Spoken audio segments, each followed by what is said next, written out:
Ova metoda je izbor terapije za pacijente koji su izgubili sve svoje zube ili su svi zubi predviđeni za vađenje.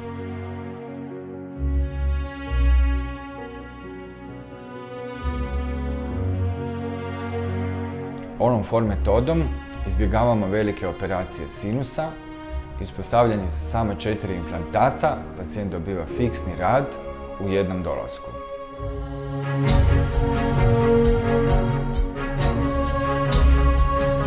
Svojim pacijentima koji moraju izvaditi sve zube, najradije savjetujem All-on-4 tehniku. Jer pri toj metodi je potrebna samo jedna operacija, a ne 2 ili 3 kao što je to pri drugim metodama. Metoda je izuzetno brza, što znači da pacijent unutar samo 24 sata dobiva nove zube pomoću kojih može odmah jesti. Ono što meni kao doktoru i mom pacijentu ulijeva dodatnu sigurnost su 2 stvari. Prvo, koristimo originalni Nobel Biocare koncept. To znači da koristimo implantate koji su upravo namijenjeni za All-on-4 tehniku. Drugo, u stalnoj smo suradnji sa zubnim laboratorijem iz Njemačke, koji prema našem softverskom dizajnu proizvodi zube na koji daje dugogodišnju garanciju.